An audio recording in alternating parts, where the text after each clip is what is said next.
दोस्तों good morning, कैसे हैं आप सब लोग। और मेरा नाम है मनेंद्र सिंह गोला और आप देख रहे हैं अपने चैनल। दोस्तों बहुत बहुत स्वागत है हमारे इस वीडियो के अंदर। और इस वीडियो के अंदर आज हम बात करेंगे अस्थमा के बारे में। जी हाँ दोस्तों, एक ऐसी प्रॉब्लम जो किसी भी व्यक्ति को हो सकती है, किसी भी इंसान को, किसी भी बच्चे को हो सकती है। यानी कि एक ऐसी प्रॉब्लम है ये पता नहीं होता है कि कभी कभी ये जन्मजात भी आ जाती है हमारे घर के अंदर, और ये कभी कभी हमारी अनवांटेड एक्टिविटीज के बाद ही हमारे बॉडी के अंदर ये पैदा होती है। तो दोस्तों अस्थमा एक ऐसी प्रॉब्लम है जिसमें हमें सांस लेने में दिक्कत होती है। दोस्तों हमारे जो फेफड़े होते हैं ये किसी भी एक ऐसे चीज के लिए नहीं बने हैं जो कि हम किसी न किसी माध्यम से लेते रहते हैं। सपोज जो हम बीड़ी पीते हैं, सिगरेट पीते हैं, तो हम अपना एक शौक में तो पीते ही पीते हैं, लेकिन इस शौक में हमें बहुत सारे जो काम नहीं होते हैं हमारी बॉडी के अंदर वो होने लगते हैं। जैसे कि खांसी आना, फिर बलगम जमा होने लगता है, कभी कभी टीबी की शिकायत भी हो जाती है। जब हम अपने नाक से धुआं निकालते हैं, जो हम कोई भी सिगरेट पीते हैं और नाक से धुआं निकालते हैं, तो हम इसमें अपनी शान समझते हैं कि मैं नाक से धुआं निकाल के दिखा सकता हूं। लेकिन आपको पता है कि जब हम कोई भी बीड़ी या सिगरेट पीते हैं और जब आप उस धुआं को, उस स्मोक को जब आप नाक से निकालते हैं, तो ये कहाँ पे होके आता है? ये हमारे सबसे पहले गले में सांस की नली में जाता है, और सांस की नली में जाकर के हमारे इन फेफड़ों में घूम करके तब उस सांस की नली से उस नाक के माध्यम से बाहर निकलता है। यानी कि जो आपने एक कश लिया, इस कश का जो आनंद आपको आया, उससे कहीं ज्यादा नुकसान आपके इन फेफड़ों को हुआ।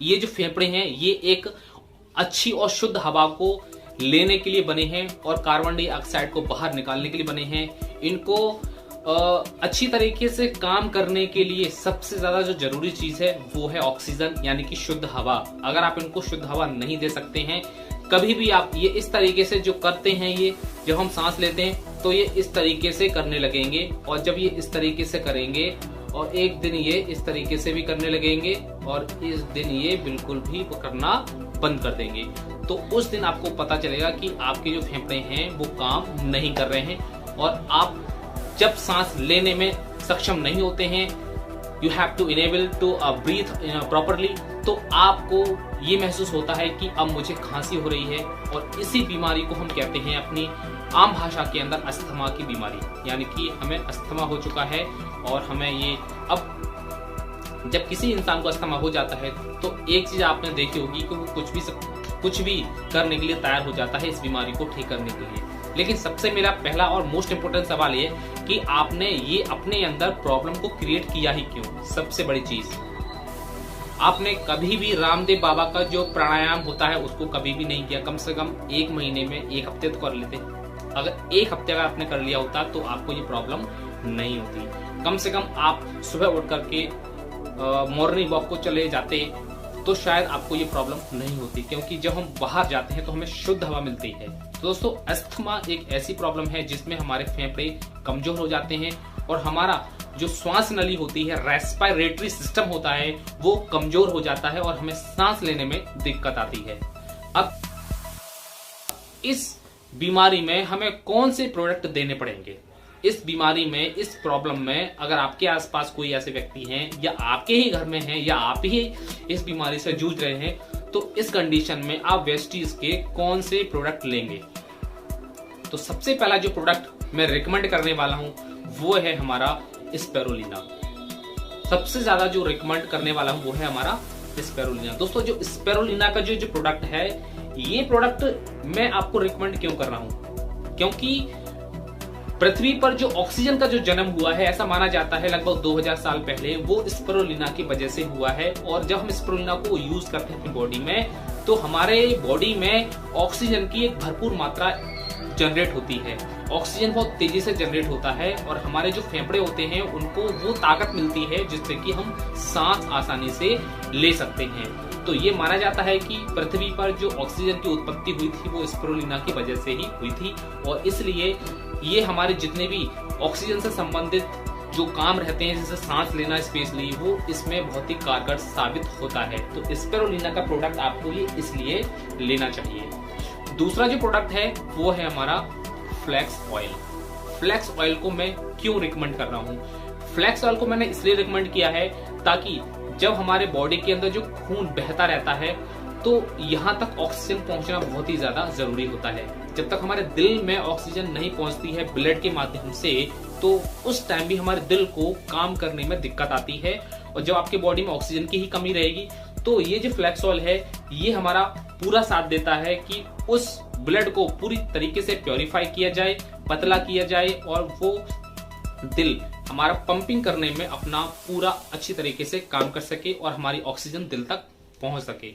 और अगर आपको कोलेस्ट्रॉल की भी थोड़ी बहुत समस्या होगी, क्योंकि जब कोलेस्ट्रॉल बढ़ जाता है तब भी कभी कभी सांस लेने में दिक्कत आ जाती है, तो वो कोलेस्ट्रॉल को भी खत्म कर देगा ये फ्लैक्स ऑयल। तो दोस्तों दूसरा प्रोडक्ट था हमारा फ्लैक्स ऑयल। तीसरा जो सबसे इंपॉर्टेंट प्रोडक्ट है वो है आयुष शांति का रेस्पो केयर। जी हाँ दोस्तों, ये जो प्रोडक्ट है रेस्पो केयर ये सबसे बेहतरीन क्यों है?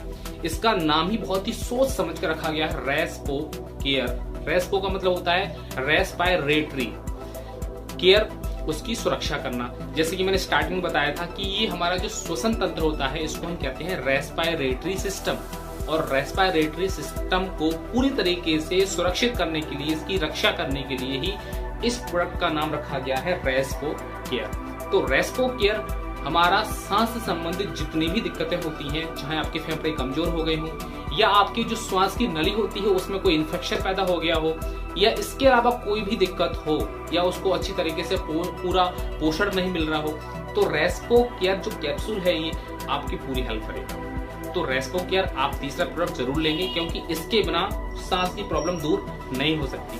वो दोनों आपकी मदद करेंगे दूसरे एंगल से, लेकिन सबसे ज्यादा इस रेस्पायरेटरी सिस्टम को क्लीन करने में जो सबसे ज्यादा हेल्पफुल रहेगा वो रहेगा हमारा ये प्रोडक्ट, यानी कि रेस्पो केयर। तो दोस्तों ये जो 3 प्रोडक्ट हैं, ये 3 प्रोडक्ट आपके लिए बहुत ही ज्यादा मोस्ट इंपोर्टेंट है। जो सांस की जो प्रॉब्लम रहती है दोस्तों, ये आम प्रॉब्लम नहीं है। अगर आपने इसको नजरअंदाज किया तो ये आपको कभी भी एक जानलेवा साबित भी हो सकती है। कोई भी बीमारी छोटी नहीं होती है, कोई बड़ी नहीं होती है, लेकिन अगर आपने उसको नजरअंदाज किया तो एक बड़ी बीमारी के रूप में भी ये आपके सामने आ सकती है। चलते चलते दोस्तों मैं आपको एक चीज और बताना चाहूंगा कि आपको एक लंबे समय से अगर आपको खांसी हो रही है तो आप ये ना समझें कि मुझे खांसी हो रही है तो मुझे ये प्रोडक्ट इस्तेमाल करने ही पड़ेंगे।